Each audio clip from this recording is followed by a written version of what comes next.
Okay. Is it visible now? Yes, ma'am, it is. And I'm audible, right? Yes, ma'am. Sure. Thank you.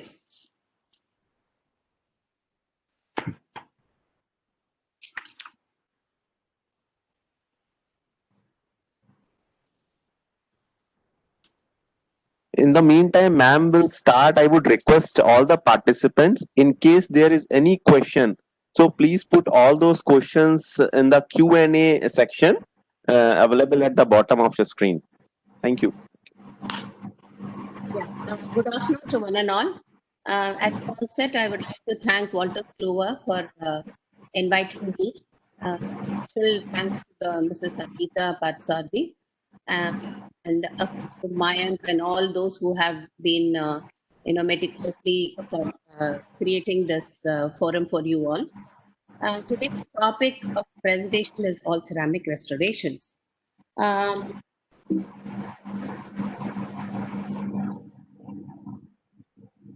we all know what is ceramics, right? It's a word which is derived from the word keramos, that is it is also known as the potter's clay. And porcelain is another name which Marco Polo, Asian merchant in the early 8th century, when he went to China, saw these figurines. I can still hear some noise coming. Can everybody mute yourself, please? Yeah, ma'am. Thank you. And he named it as porcellana. Porcellana means it is translucent, a glassy appearance. So that's how these names came into existence. And clay, the ceramic is nothing but clay. And clay is made of feldspar, and in which there are oxides of silica, aluminium, and magnesium, to name a few. Moving on to dental ceramics, it is a non-metallic inorganic material, and it is composed of mainly compounds of one or more oxides. It may be metallic or non-metallic oxides. And primarily ceramics, when we talk about ceramics, it is aluminosilicate glass. So you should remember that alumina and silica are the main components of ceramics. And to this, there are many oxides that are added up. Okay, so it is composed of glasses, porcelains, glass ceramics, and other crystalline structures as well. So depending on the amount of the oxides, the various fillers that are added to it, your ceramics gains more different names. And all the ions that are associated with the dental ceramics include silicon, aluminum, magnesium, potassium, sodium, lithium, etc. So this is an often asked question. This is probably the first question we always ask is whether we should tell it as ceramics or porcelain. And it is always ambiguous. So sometimes we use the word porcelain, sometimes we use the word ceramic. Usually, ceramic is a more general term, even to pottery, to tiles, so to porcelain, everything is included in ceramic, even diamond for that matter, diamond, graphite. They are all come under a generic term as ceramic. Whereas when you take a porcelain, it becomes more glassy, it was more translucent. So we would rather use the word porcelain than ceramic. However, we do use both ceramic and porcelain in combination. Either one is okay to use. But if you ask me the difference between ceramic and porcelain, then you can say that ceramic is a more general term, whereas porcelain is more specific to the dental porcelain ceramics. So we come again to the difference between a dental ceramic and a household ceramic. So when we talk about porcelain or ceramic, the three main components that you should remember is feldspar, quartz, and kaolin, right? So the amount of these three components that are present in your household porcelain and in dental porcelain differs. In dental porcelain, we have more of feldspar, whereas in household porcelain, it is more of kaolin. So as I said, the basic components, feldspar, quartz and kaolin, right? Now, if you see, feldspar is nothing but sodium and potassium aluminum silicate, that is aluminosilicate. And if you see kaolin, it's also aluminosilicate, but it is hydrated aluminosilicate. And when feldspar and silica are mixed together, they normally, when you heat it, you obtain what is called as kaolin. So what is difference between feldspar and kaolin? In feldspar, the aluminosilicate is in the form of the alumina and the aluminate and the silicate groups are in the form of tetrahedral structure, and in tetrahedral silicate and in octahedral aluminate groups. Whereas when it transforms into kaolin, then these aluminosilicates are in the form of a 2D structures. So they are 2D silicates and 2D aluminates. So if you see the history of dental ceramics, ceramics in dentistry, it states way back in the 18th century. But initially, porcelain was mainly used to prepare denture teeth. If you see, the first denture tooth, was patented by Deschamont in the year 1789. And these are all up to the 19th century, end of the 19th century. Nobody used porcelain other than for denture teeth. It was only in the early 1900 and in 1903 that the first ceramic crowns were made, and PFM was introduced only in the year 1962. And the first effort of trying to make an all ceramic crown was done in the year 1965 by Edward McLean and Hughes. We will be talking about all this later.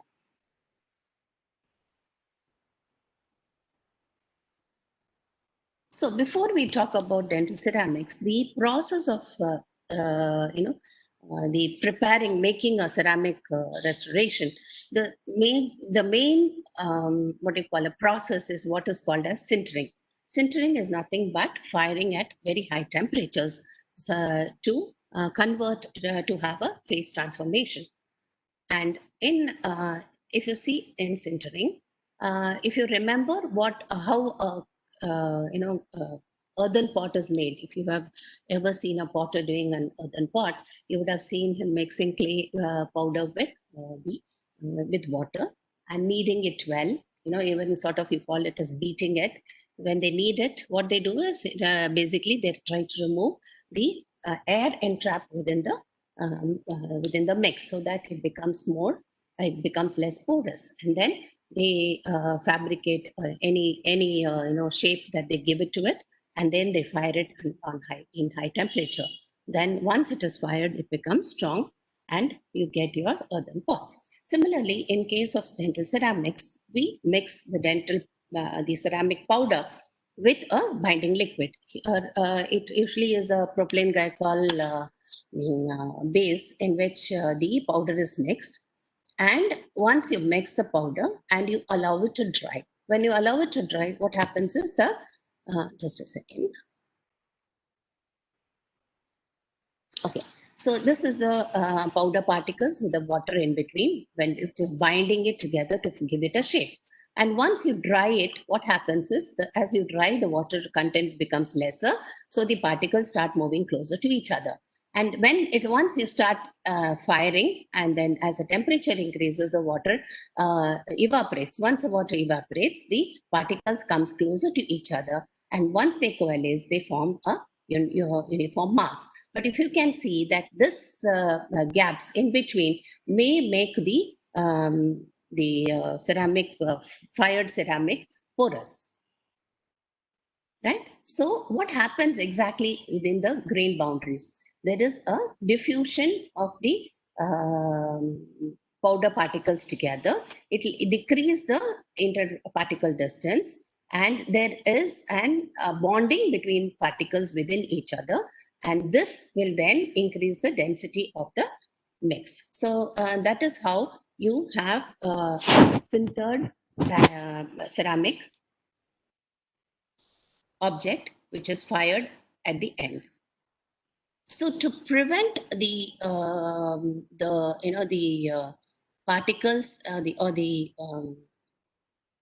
air entrapment within it or the pores in between the ceramic is when they do the beating. And in this case, when we do a fabrication of a ceramic crown, we have to make sure that this powder particles are well condensed. So we do what is called as condensation, and we try to remove the excess water with the help of a capillary action.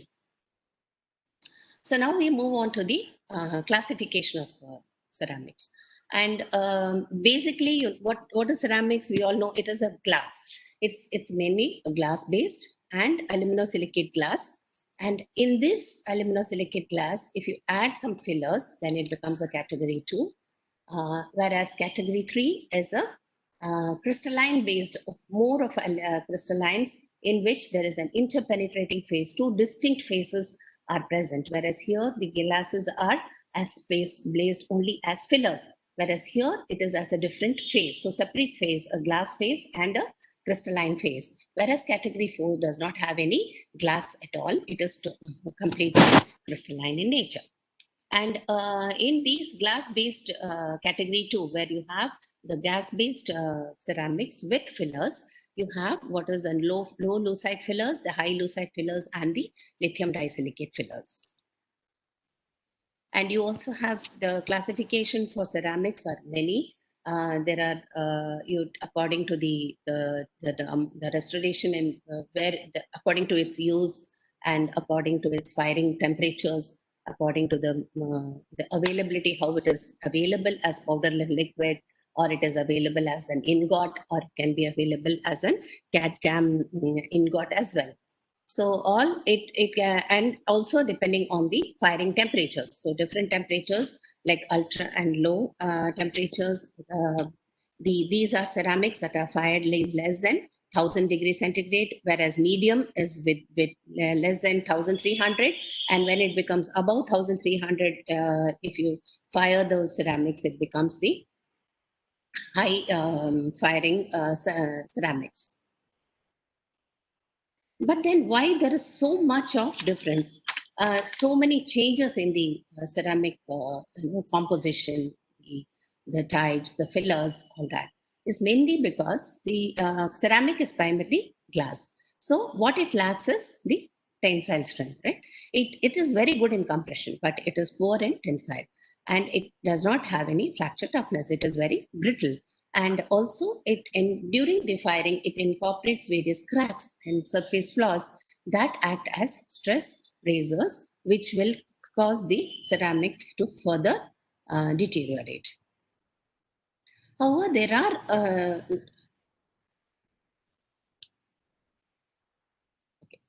there are certain properties that makes it an ideal restorative material, an indirect restorative material.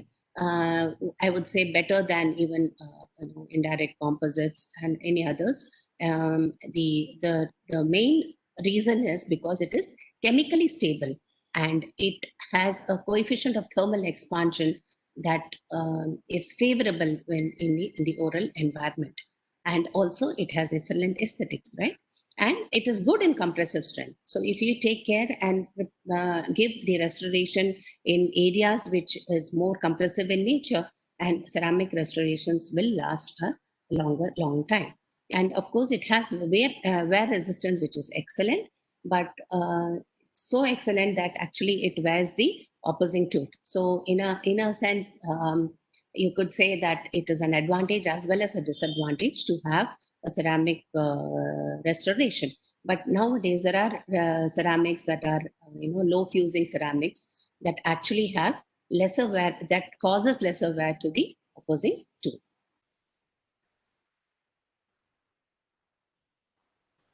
So since our topic today is only all ceramic restorations, and I will try to, since it's a very vast topic and I've been given only 45 minutes, so I will try to incorporate only those all ceramic materials aspect. And we just have to just one slide about the metal ceramics, what's the advantages and disadvantages of each. Metal ceramics, the disadvantage is that it has a metallic framework. So you have all the biocompatibility issues. the discoloration and the corrosive nature in case if you use a non-precious metal. And of course, the dark margins that are visible because of the metal framework. And in case when we have to give a metal ceramic restoration, it is always preferred to give a subgingival margin because the margin should not be visible. And of course, corrosion and galvanism is what I told before. And in case of ceramic restorations, then you can well maintain a very good supragingival margin, which is easier for the patient to maintain. So it is less traumatic to the gingival tissues, and it has very good aesthetics. Now before we go into the material aspects, the one since there are a lot of students who are actually attending this lecture, this is basically for the undergraduate students. So I thought I will include one or two slides on the strengthening of ceramics. Now, generally, ideally, any material if you take, what will the strength of the material is basically around 10% of its modulus of elasticity. Any material that you take. So, but in case of ceramics, it should ideally be 10% of its modulus of elasticity. And but however, and also mainly because ceramics also has ionic and covalent bonds, and these bonds are very strong. So they're supposed to have a good strength. But why is it that the strength of ceramic is not that good compared to your other materials? Is because because of the presence of small micro cracks, and these micro cracks actually, okay, this is Griffith's micro crack. These micro cracks which are present on the surface, underneath the surface, and the surface flaws that are present. These micro cracks actually are known as Griffith's micro cracks because of the named after its the person who discovered it. And these micro cracks actually, they are areas of stress. So these are stress concentration. So these are called as crack raisers. So these will in these areas where there is stress, this stress concentration, if it is more than the strength of the ceramic, then the cracks start to propagate more and more.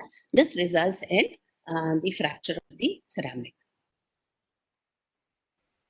So there are various methods in which you can strengthen the ceramics. In fact, this is one of the questions that generally is asked in your undergraduate and postgraduate examinations. So there are two main ways in which you can reduce the stresses and increase the strength of the ceramic. One is the development of residual compressive stresses within the ceramic, and the second is to stop the propagation of the cracks that are formed.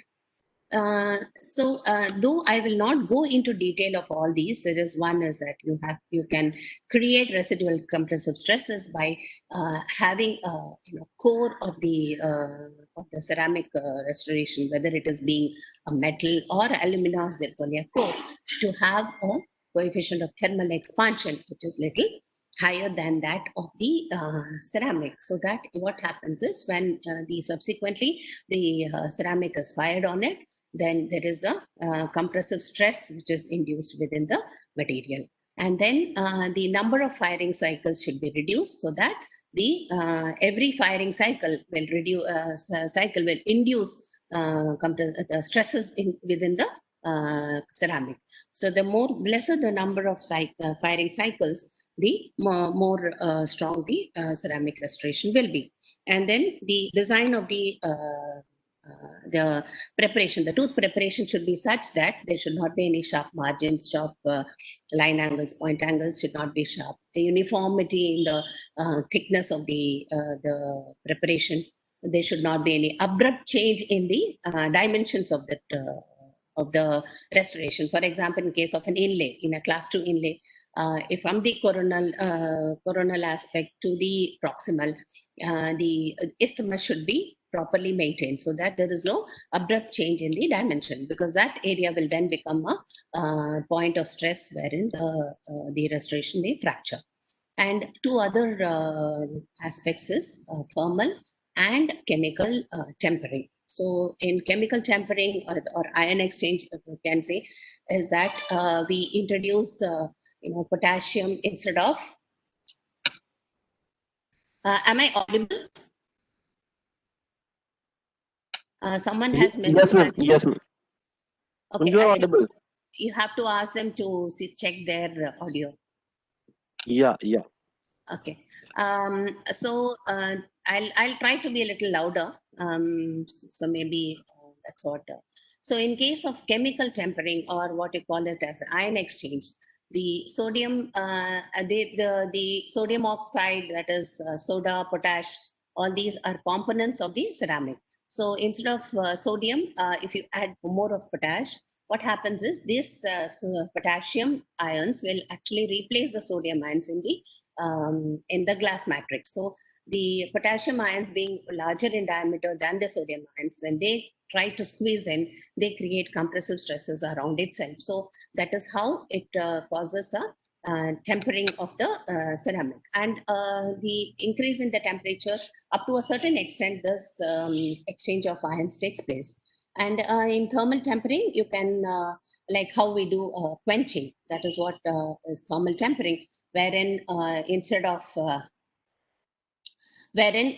using water or air, we use a special liquid in which the ceramic is once fired ceramic is immediately quenched, so that the surface now becomes cooler, and the underneath surface, beneath the surface, it is still molten. So as it cools down, it sort of shrinks and pulls the surface, and it creates, since the surface is still already cooled, it will create compressive stresses within the material.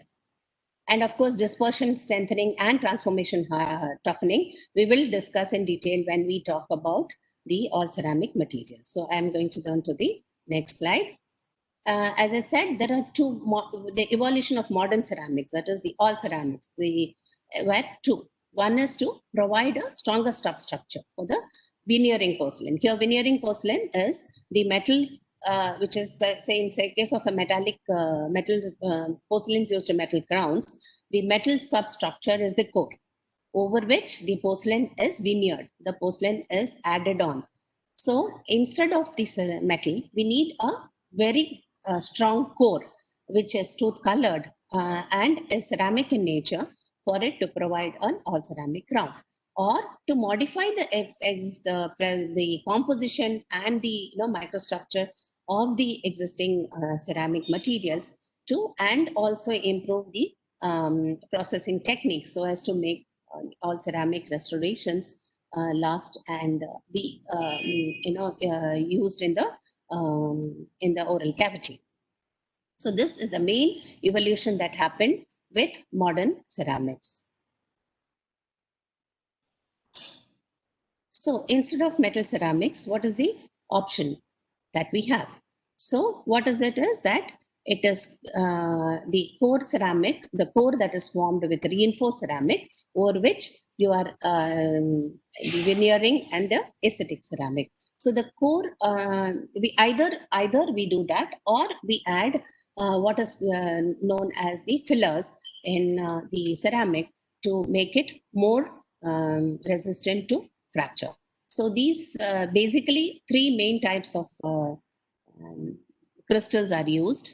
These are leucites, lithium disilicates, and apatite, that is fluorapatite. Now, if you go to see the advances that happen in the field of ceramics, if you can see this is reinforced core ceramics. The resin bonded ceramics is directly bonded to the tooth, and the metal ceramics. In case of improvement in the composition, from glass ceramics, it went on to from glass ceramics, it went on to particle filled glass ceramics, to glass free ceramics. And in the processing techniques, we have all the techniques, right from conventional to castable, pressable, and the machinable ceramics. So as I said, from predominantly glass, we move to particle filled and the polycrystalline structure. So you can see that the amorphous nature of the glass is now replaced by more crystals. So it becomes a totally crystalline structure from amorphous to crystalline. These are the different fillers that were used, and we will be discussing all these in details, the different types of processes that happen during the fabrication. As I said, the first all ceramic crown that was tried was in the year 1965 by MacLean and Hughes, and they used an platinum foil. And what they did was they adapted a platinum foil over the ceramic, over the die. They prepared a die over which the platinum foil was adapted, and over which the alumina, about 40 to 50% of alumina was then coated over it. And this core was then fired, and then the core was obtained. Once the core was obtained, after which the veneering ceramic was then layered over it, and then they got the finished crowns. However, if you can see that layering the ceramic and the core ceramic, because it's alumina, it is very opaque in nature. So the aesthetics was compromised when aluminous porcelain was used. Hence, it was then a long way afterwards that more lucite and lithium disilicates were then used, which were giving more translucency to the ceramic, and that was used. So as I said earlier, the feldspathic porcelain is the one which is the category 1, which has amorphous glasses. It is mainly available in the form of powder and liquid, and it is mainly used for metal ceramic restorations. And I have included these lucite fillers and lucite reinforced fillers here itself, because all these are though category feldspathic porcelain with lucite fillers and higher filler content, these both are in category 2. However, because they are used with metal ceramic restorations, I have included them here. So it is mainly used as it's available only in the powder liquid form, and it is used as a veneering ceramic over your metal coping, or your alumina coping, or your zirconia coping. The second category is the glass-based ceramics, glass-based with a crystalline phase. So if it is low crystalline, then you have the lucite, and the lucite also has two different phases. That is, if the content of the lucite is less than around 35%, then it becomes moderately filled lucite, the reinforced ceramic. Whereas if it is about 45% of lucite, then it is a lucite reinforced ceramic. And then you have the lithium disilicate and the fluorapided. What is the difference between your amorphous glass, the category 1 and category 2? Basically is that even in category 1, you have other oxides, and lucite also forms, because I'll be talking about this later. When feldspar actually is fired up to a certain temperature, lucite still forms. But in that, the formation of lucite and the crystallization is not controlled.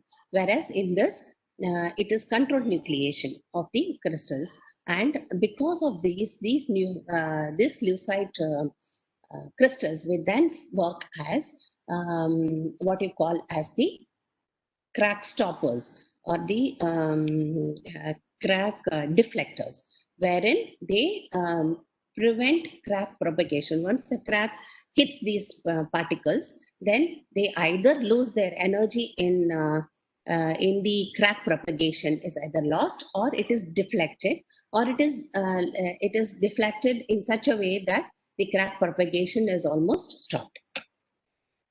So these are all, so hence the crystalline phase becomes very important. You have a controlled crystallization phase happening.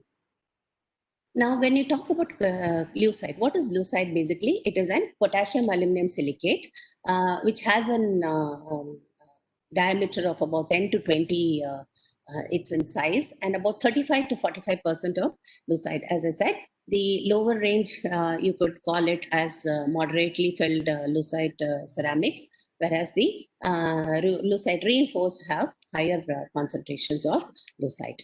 Now, these tetragonal structures, they are basically tetragonal in structure.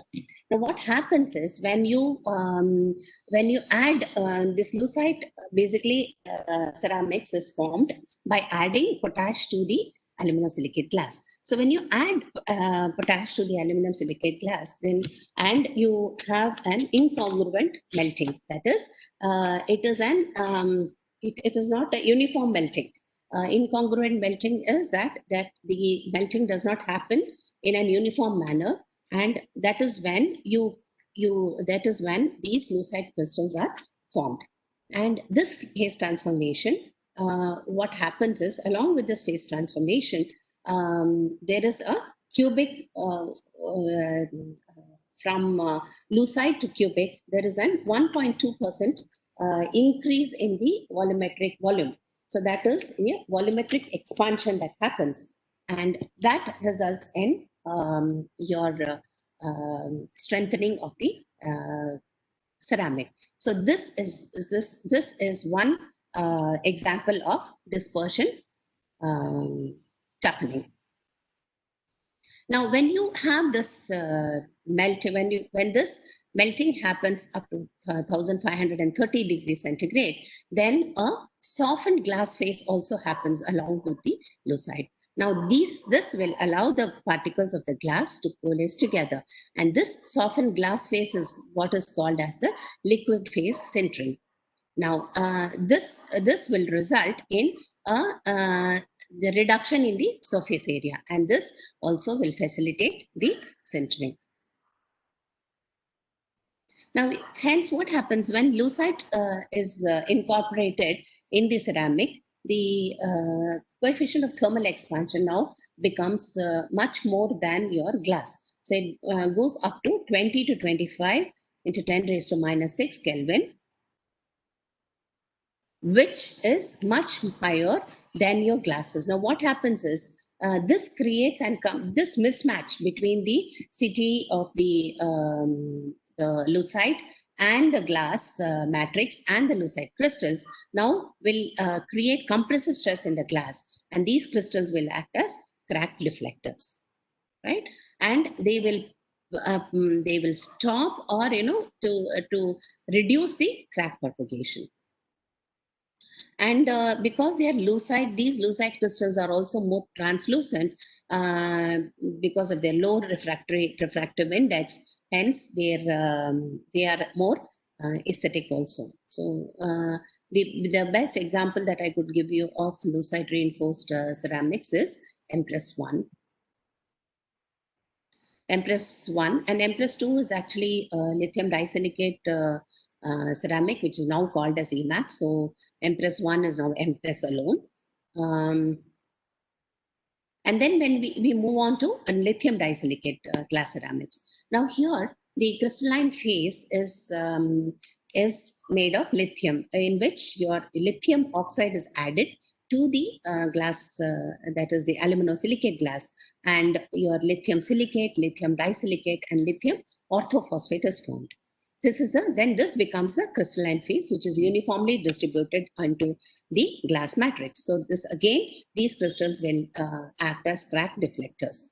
Now, these crystals actually increase the flexion strength of the ceramic to up to 360 megapascals. And also similar to the lucites, the lithium disilicate also has lower refractive index and hence higher translucency, and can be used for anterior teeth as well. And the example for your lithium disilicate glass ceramics is EMAX. Actually, the company had patented this, and they were the only ones producing this earlier. The next crystal that is filler that is added is fluorapatite. These again are veneering porcelains only. They contain fluorapatite, which has calcium phosphate, right? This will actually increase the coefficient of thermal expansion and also the translucency of the restoration, similar to the other two The example for this is dicor, which is a tetrasilicic floor mica crystals, which contains crystals. And this dicor and dicor glass ceramics, machining glass ceramics are now not used anymore. But for theoretical purpose, we have to tell about this because as a material, it has been studied a lot. It has a good, you know, the process in which it is made is actually very time consuming. That's the reason it has been discontinued. It consists of floor mica, which is highly crystalline, and it contains potassium, magnesium, silica, oxygen, and silica and fluoride in it. And the main disadvantage, as I said, was that it has to have two firings. One is up to 1350 degrees centigrade. You fire the crown as such, and then later on, it has to undergo a heat treatment for 10 hours so that these crystalline floor mica will recrystallize. Once this at 1350 degrees centigrade, the glass now sinters and it becomes a uniform matrix. Once when it is subjected to heat treatment for 10 hours, then crystallization of these tetrasilicic mica crystals happens again. Now, this recrystallization is what is called as ceramic. And the difference between dicor and the dicor MGC is in the floor mica content from 55 to 70, so that this from castable, this becomes machinable. So this aspect is then done away with. However, because it's being cast, this dicor once from the glass ceramic, it has to from the dicor glass, it has to be converted into glass ceramic by means of investing. And so what happens is this interaction between the ceramic and the investment, it leads to the formation of calcium magnesium silicate, which is called as the ceram layer. Now, this layer results in the a decrease in the strength of these dicor ceramics. Hence, it is not being used much nowadays. Now, we move on to the category 3, that is the interpenetrating phase ceramics. Now, this was introduced in the year 1988, and it has, as I said, two distinct phases. The third category of glass ceramics, where it has two distinct phases, and these two distinct phases are intertwined and extends continuously from the internal to the external surface. The main here is the core. The core will be a porous crystalline core, which mostly is alumina, and this core is called as the ceramic sponge. And the second is the over which a lanthanum aluminosilicate is then veneered, and this lanthanum aluminosilicate will then diffuse into this porous core, and then you get a ceramic restoration. And the example for this is the InCeram. Now, InCeram is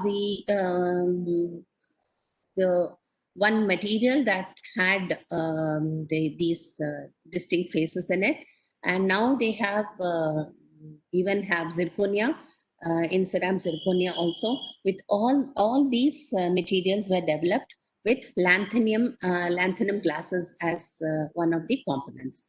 So InCeram alumina, where it's more of the aluminous core, and InCeram spinel is it is the magnesium aluminate. So this, and of course in zirconia, the percentage of alumina is 70 and zirconia is 30.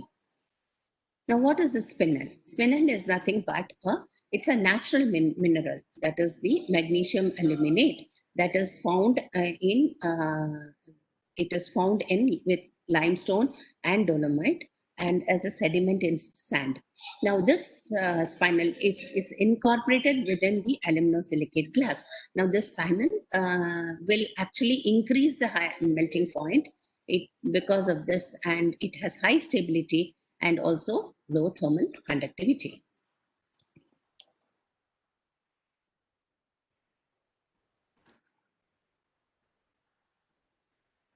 Okay, so when this panel is added to the aluminosilicate glass, this improves the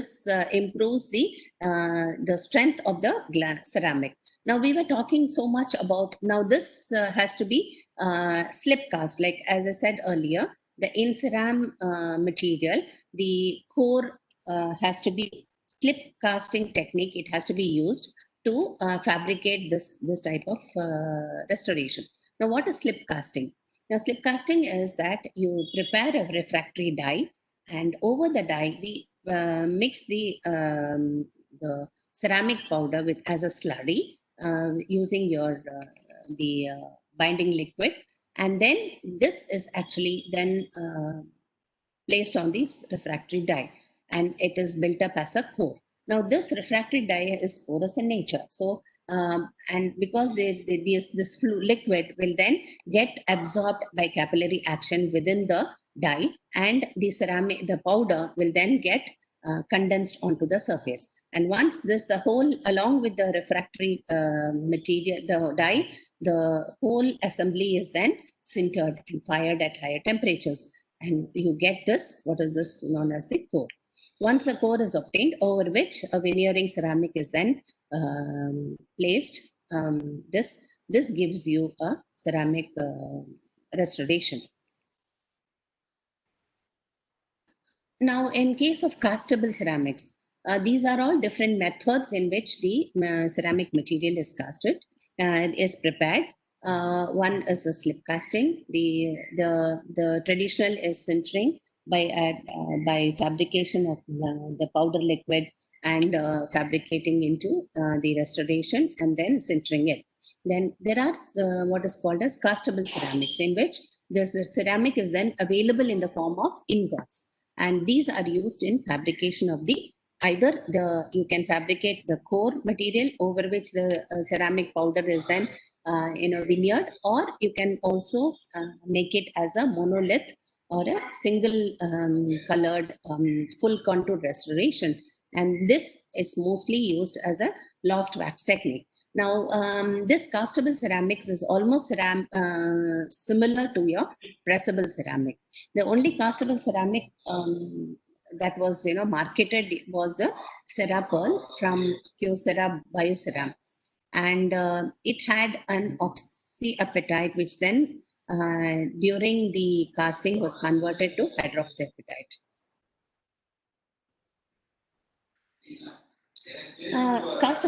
This pressable ceramic is actually almost similar to a castable ceramic, but it is more in the form of an vacuum mold.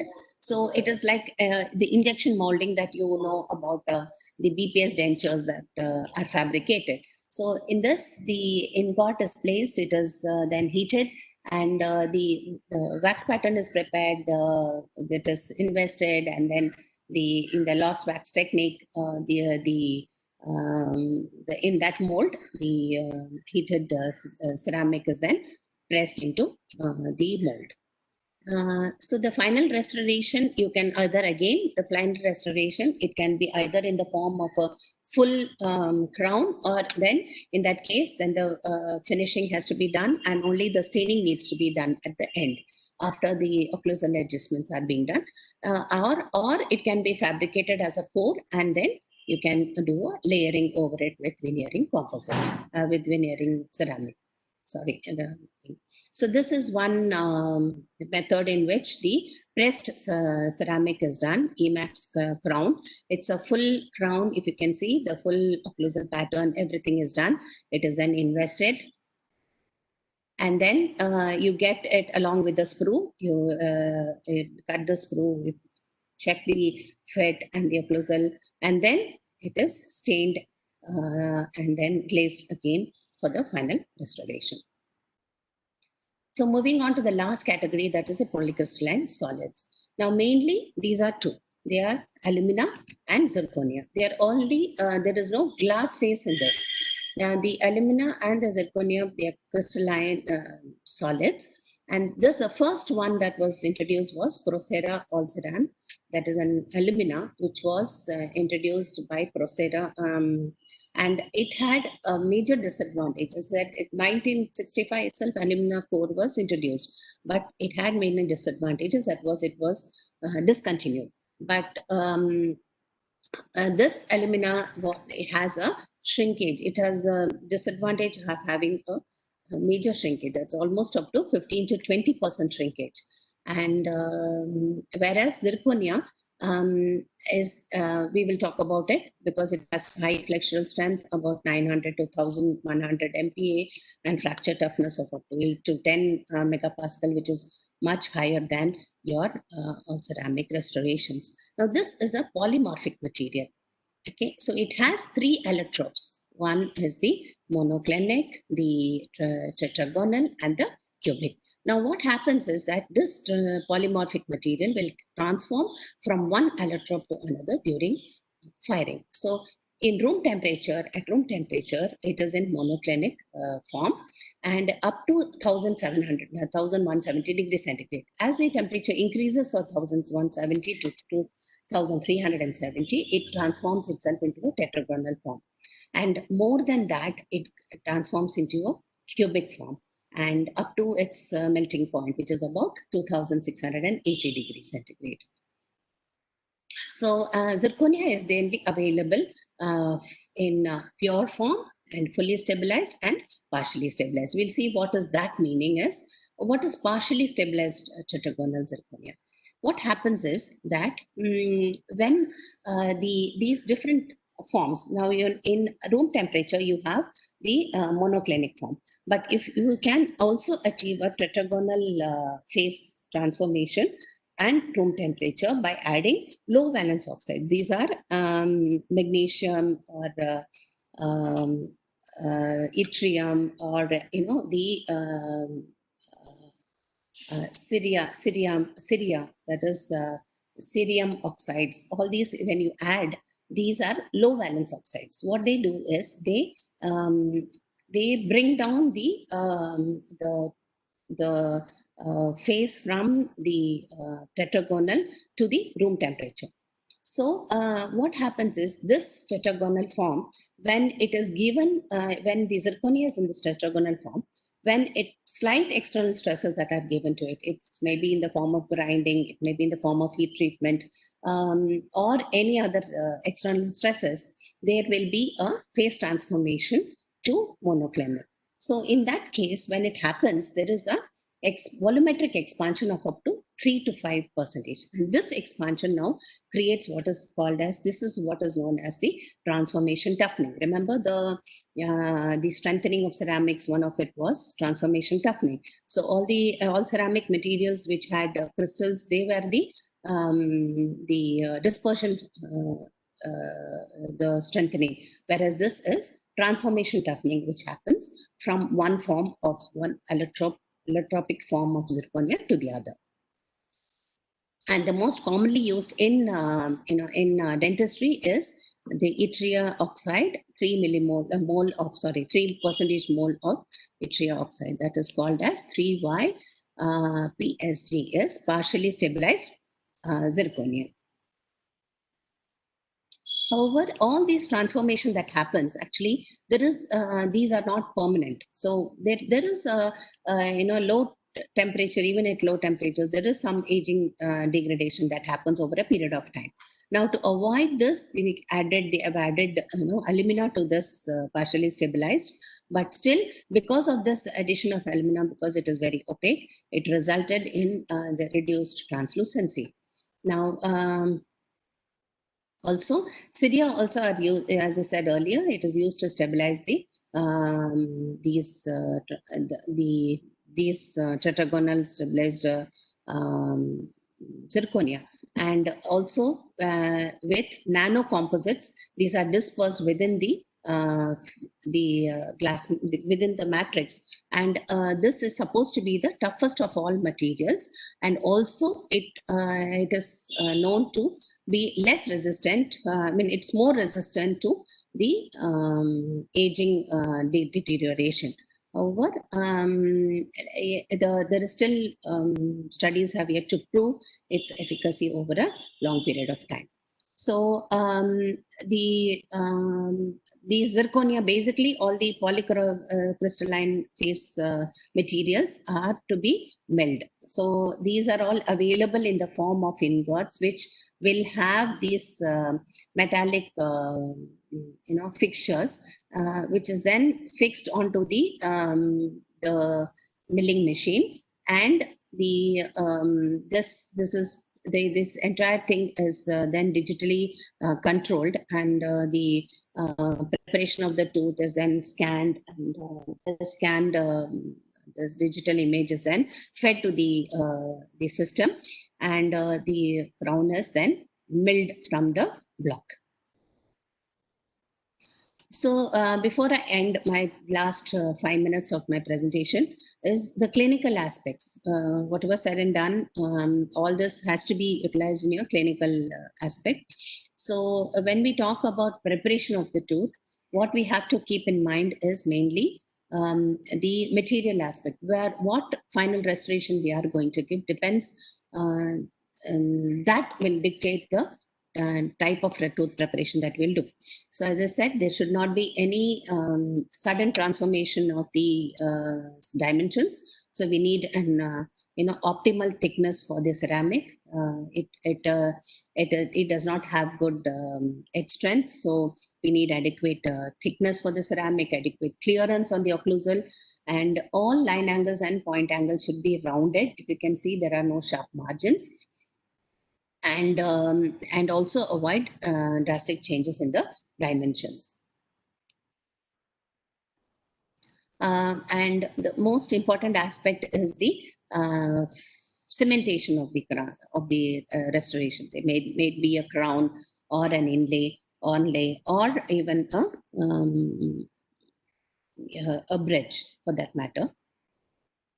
So this is a onlay preparation over an endodontically treated tooth, and if you can see, there are no sharp margins anywhere.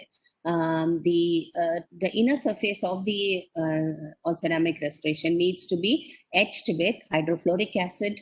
The tooth needs to be treated with a self-etch adhesive, and then the cementation of the crown needs to be done with an resin cement, and glass ionomer cement is a no-no when it comes to an all ceramic restoration. Cementation needs to be done with a resin cement. Of course, there are a lot of resin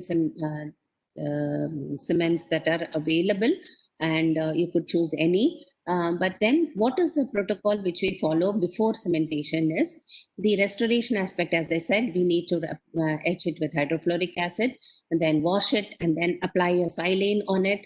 And on the other hand, the tooth needs to be cleaned. You need to inspect whether there is any residual cement from your temporary crown that is hindering.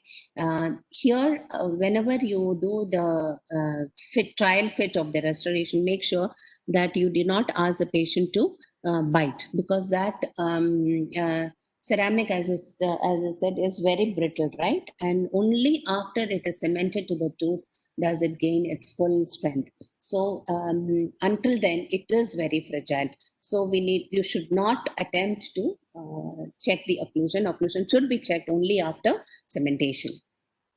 Then the tooth can be, on the tooth, you need to apply the self-etch adhesive. And if it is a self-cure self-etch adhesive, it is better, because sometimes what happens is if you apply the adhesive and then you leave it, if there is any pulling around, and if you cure it, then the crown will not seat properly.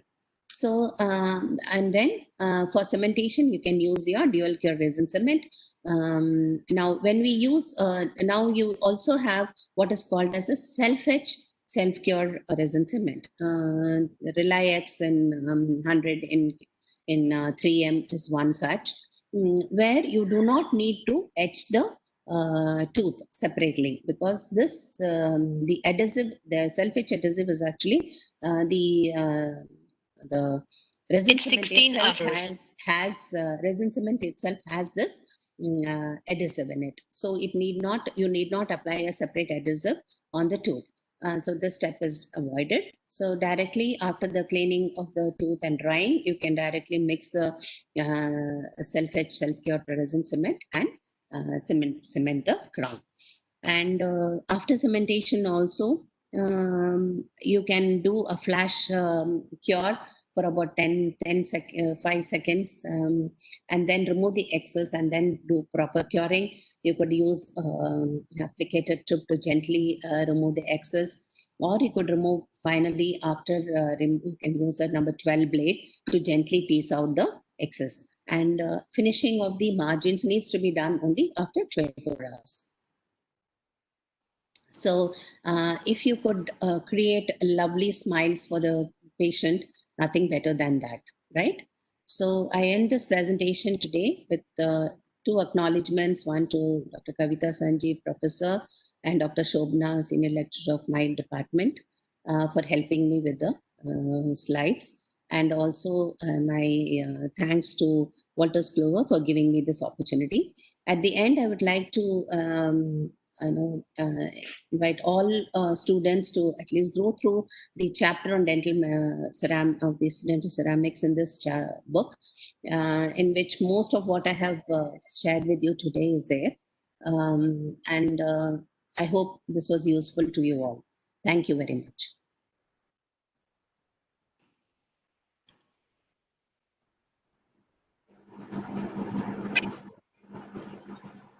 Thank you so much, ma'am, for such a nice presentation.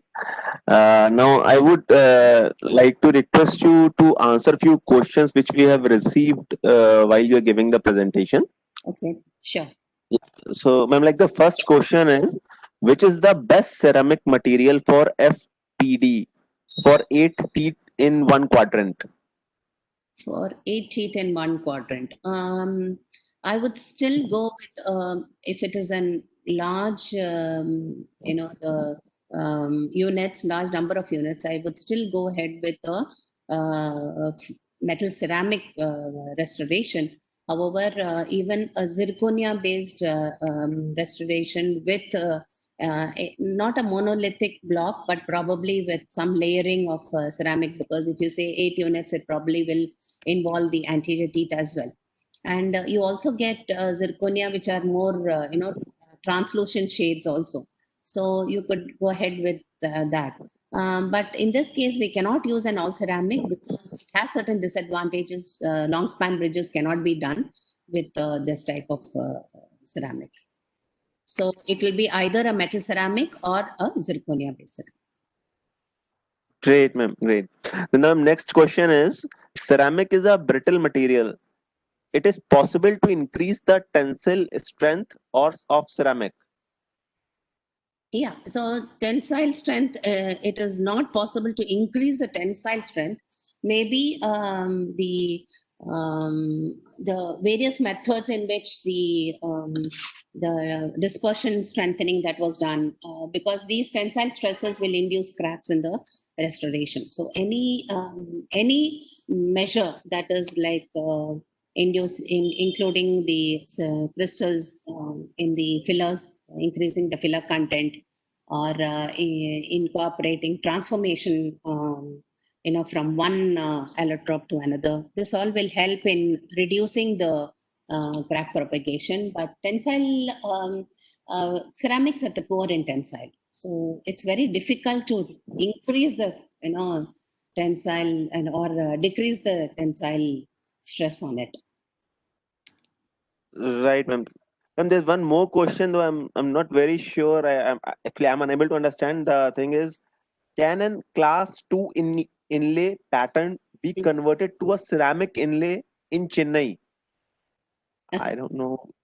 No patterns, like I don't understand why pattern, but restorations can be done. If you send the impression to the lab, they definitely do a round.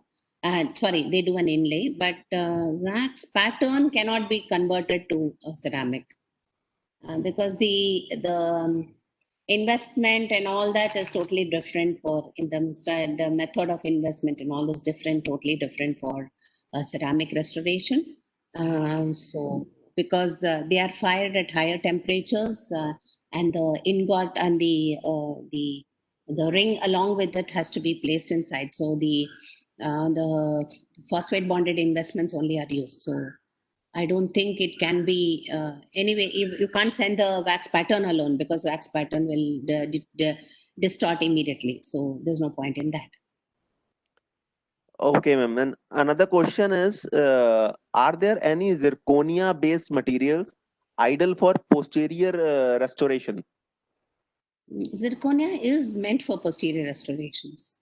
The main disadvantage of zirconia, actually, since time was short, I didn't mention that zirconia actually is only a core for that matter, but it does not have any bonding to the tooth structure. Neither does it bond to the tooth, nor does it bond to the overlying ceramic veneering that we do over it, because zirconia is a opaque block of material. It's almost like a core. So it is poor in both. So it's little difficult. Either you do a monolithic crown in case of posteriors, where you don't require the translucency. You just need to match the shade of the tooth. Then you can go ahead with the zirconia crown for the posteriors. Anteriors, we definitely need to layer on top. And zirconia for anteriors is not required, because you have much better materials in the term lithium disilicate ceramics performs absolutely very well in the anterior region. So you don't need a zirconia. Fine, ma'am. Fine. One last question in Q&A session is, how long do the all ceramic restorations last? As last, maybe I could say as long as you last, or no. I think this question is probably asked by one of your patients. So that's the reason you're asking this question. But I would say, please don't give any, any guarantee. And nowadays with zirconia crowns, I've seen that, the lab gives a warranty card for restorations that are placed in a dynamic environment in an oral cavity. I don't think it's not only the restoration in a tooth preparation. You place a restoration, that's it. It undergoes so many it's undergoing so much of abuse in the oral cavity, occlusion, mastication, increase in temperature, decrease in temperature, so much the food, all that. So how can you give a guarantee to anything? But if done properly, I would say that it should last anywhere between 10 to 15 years. And if the patient Fine. maintains it well, of course. Great, great. Ravi, any question is there in chat box? You would like Yes, to? ma'am. We have two more questions in the chat box. So the question That's is actually, can any other cement be used other than resin cement with zirconia crowns? The answer is no, because the problem is that when you use glass ionomer cement or any other cement, or a zinc phosphate cement for that matter, the problem is not in the material. It is in the crown, because the zirconia does not have any, as I said, it is very poor in tension, right? So when it is not bonded properly to the tooth structure, it tends to have a flexion when there is an occlusal load on it. The compressive load is on the occlusal surface, whereas the axial walls, that is the buccal and the lingual walls of the crown, if it's a crown, say suppose it's a crown, the buccal and the lingual walls tend to flex out. When they flex out, what happens is that either the zirconia breaks or the cement fractures. So it is ideal to at least use a resin cement. It is only advocated to use a resin cement. I know many of you use zirconia, use glass ionomer, but I would not prefer it either with zirconia or with all ceramics. Okay, ma'am. Ma'am, one last question I think I have, again on zirconia itself, that what is better, zirconia or PFM in terms of strength? Strength, I would say both are equally good. The problem here is not on the core material, zirconia or the PF, the metal. It is the ceramic on top. So the ceramic definitely can tend to, chip off. So strength-wise, both are good. I would say metals are better anyway, strength-wise. Okay, ma'am. That's the, I think, end of Q&A I think that we had today. And I would like to thank you, especially thank you to come take off your time and just give such a wonderful lecture and and informative things on the such material to all the audience and all. I also like to thank audience to be patient and be a part of such a webinar. And we promise to all the team that we're going to come up with some more such webinar in the future. Thank you very much. Thank you so much, ma'am. Bye. Thank you. Thank you, ma'am. Thank you so much.